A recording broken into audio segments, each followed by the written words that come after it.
On se dit tout, l'émission qui déshabille les décideurs pour partir à la rencontre de femmes et d'hommes pour découvrir leur parcours, leurs engagements, leurs passions. Et j'accueille Bernard Streit. Bonjour Bernard. Bonjour Arnaud. Président de l'association Action Bernard Streit. On va en parler avec vous dans quelques instants. Allez, on se dit tout, c'est parti.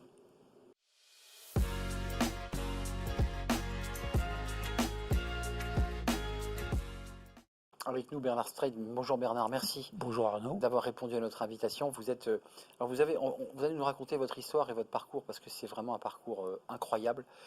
À la fois, vous avez été PDG d'un groupe industriel de plus de 4000 salariés et puis vous allez nous le raconter. Vous vous êtes investi, engagé dans votre région pour accueillir des personnes en situation de handicap dans votre structure, dans des structures. Comment tout cela est né? Racontez-moi, parce que tout cela est parti, j'allais dire, de votre histoire personnelle, familiale. Oui, tout à fait.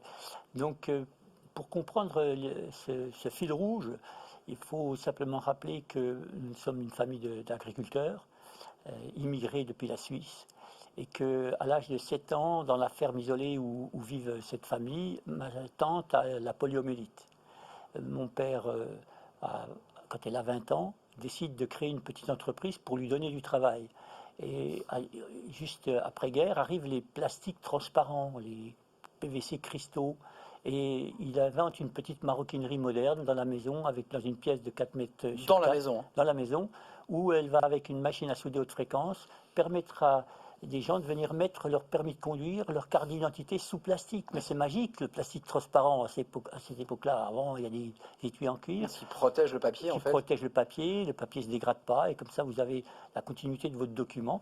Et puis après, le père trouve aussi une grosse machine à souder les sacs, et la tante va faire avec son bras valide et sa jambe valide des sacs plastiques qu'elle va souder avec un gros sous-de-sac. Ça, c'est le début de l'histoire industrielle de votre entreprise. Voilà. Et puis pour ma part, je fais un parcours scolaire assez catastrophique. Et puis après le service militaire, mes parents disent écoute, ça serait bien quand même que tu reviennes dans l'entreprise familiale. Tout se tient dans la maison d'habitation avec 2 petits hangars récupérés de l'armée américaine que tu as dû quitter précipitamment en Luxeuil, où c'est ce qu'est de la tôle. Saône-et-Loire, hein, non, Franche-Comté. Franche-Comté. En Franche-Comté, vers la frontière suisse. Et donc je reviens dans l'entreprise. Et sincèrement, si mon frère n'avait pas été handicapé, en fait, je pense que je ne serais jamais devenu un chef d'entreprise. Donc je reste là, j'ai du mal à démarrer parce que je suis un garçon timide, mes apprentissages sont difficiles, je suis un peu introverti, mais je suis poussé par cet élan de continuer l'activité familiale. Pour votre frère? Pour mon frère. Parce que vous ne voulez pas qu'il se retrouve seul, en fait. Voilà, et ma tante aussi, parce que ça a été créé pour ça. Et un jour, j'ai eu une belle phrase d'un collaborateur qui m'a dit « Ah, vous savez, les Straits transformer les pépins en pépites ». Et c'était formidable parce qu'on a réussi à... Et alors après, si vous voulez, l'entreprise a végété pendant un certain nombre d'années. Et puis, on est quand même né pas loin de Peugeot, dans le berceau à Peugeot, oui. Puisque Peugeot, son Montbéliard, Sochaux, on s'est mis à faire des produits pour protéger les câblages d'automobiles. Puis, on était encore...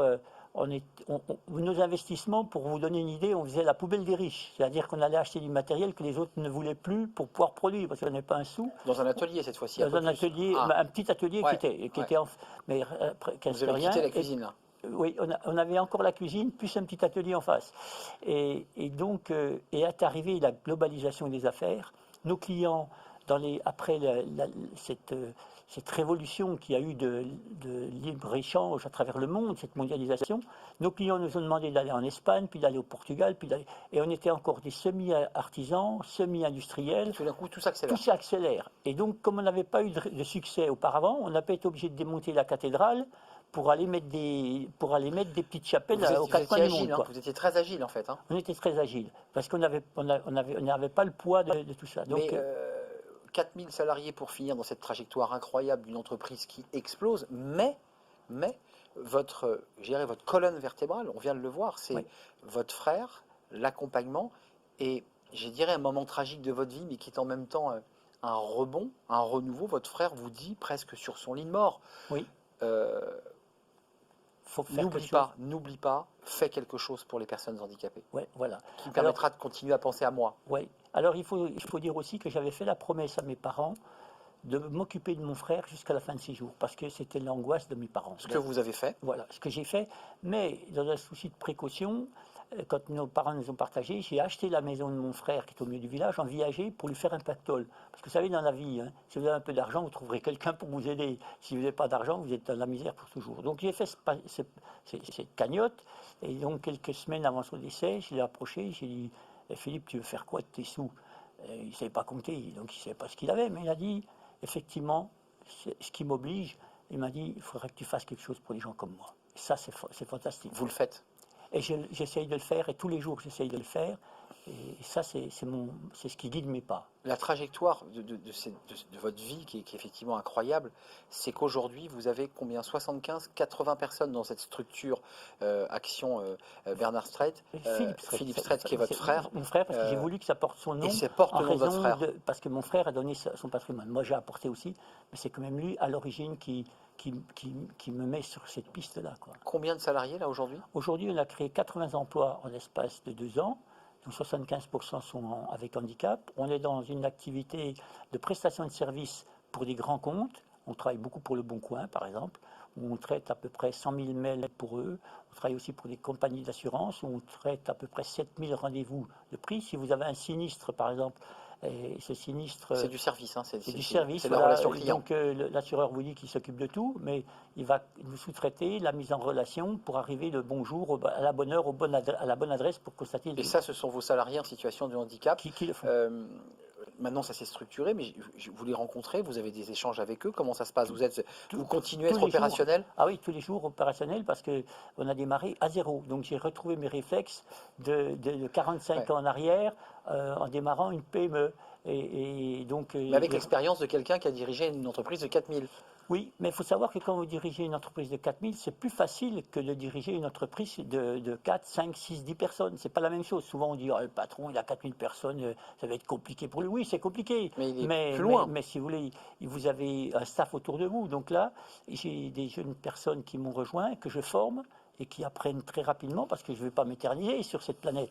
Donc il faut assurer la continuité.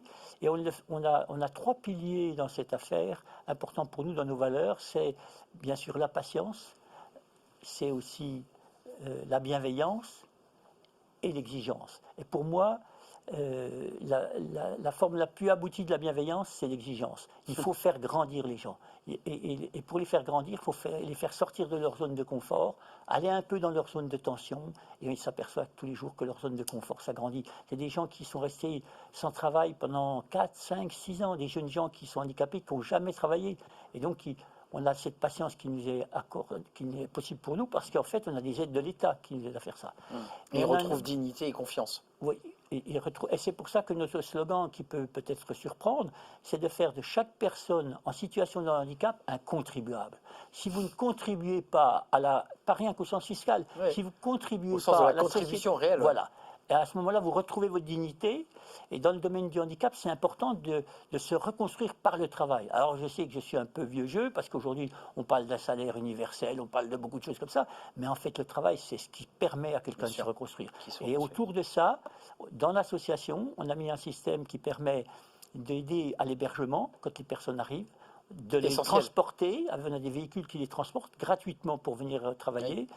On leur apprend le métier, et ils peuvent faire des séances chez le kiné et dans un bassin qui est sur place pour faire de la rééducation, continuer leur rééducation. Et c'est dans ce sens-là que notre démarche est originale, mais j'y prends une passion énorme, parce que je retrouve mes réflexes. Il faut que je fasse des kilomètres pour aller voir les clients, discuter les prix, aider au recrutement, mais je suis bien entouré d'une équipe formidable, et on va passer les 230 personnes d'ici à 18 mois. 230 personnes. Oui. Vous allez passer de 80 à 230. Oui.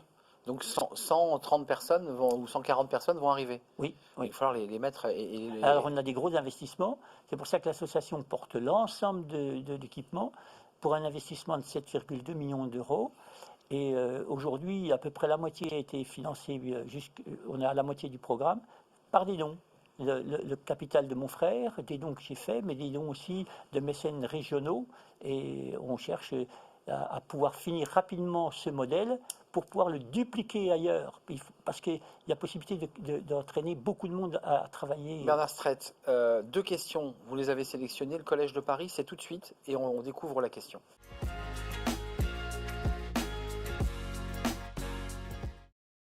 Le Collège de Paris, la communauté d'écoles qui rend l'excellence accessible à tous. Et Bernard, vous avez choisi l'alternance qui est considérée comme un complément essentiel pour la formation des talents.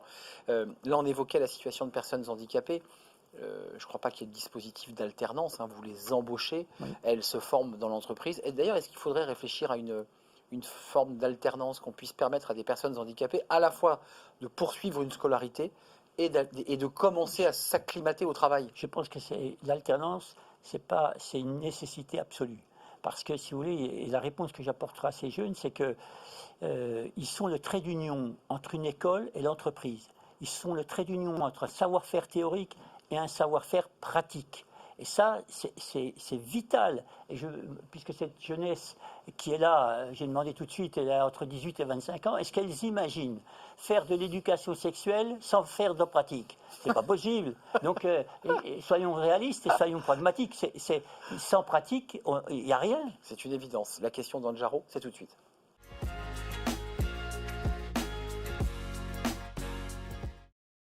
La question d'Anne Jarot, on découvre la question que vous avez... Il y avait aussi une question qui m'avait été posée, pardonnez-moi, c'était l'ascenseur social. Alors exactement. Je voudrais dire à ces jeunes gens que moi, si l'ascenseur social est en panne, il ne faut surtout pas le réparer. Parce que ça, c'est très catastrophique. Parce qu'il faut ouvrir l'escalier et quand vous allez dans une entreprise, vous verrez qu'il y a un escalier pour monter les étages. Par l'escalier, vous apprenez ce qui se passe à chaque étage. Alors que quand vous avez l'ascenseur, vous pressez sur le bouton, vous avez la tête bien faite, vous avez fait des grandes études, vous arrivez à l'étage supérieur, tout au-dessus, et vous ne savez pas ce qui se passe dans les autres étages. Et on n'a rien vu des autres étages. Dernière question, alors celle-ci, elle est importante parce que je sais que vous êtes un homme engagé. Par les engagements que vous avez pris à l'égard de votre frère, et par le combat que vous menez, parce que c'était un vrai combat, de permettre à des personnes handicapées de trouver leur place dans la société, donc devenir des contribuables. C'est la question de l'hémicycle. Ce sera l'occasion, face à la caméra, de pouvoir interpeller les pouvoirs publics, le ministre de l'économie, que sais-je. Peut-être votre coup de gueule, juste après le jingle.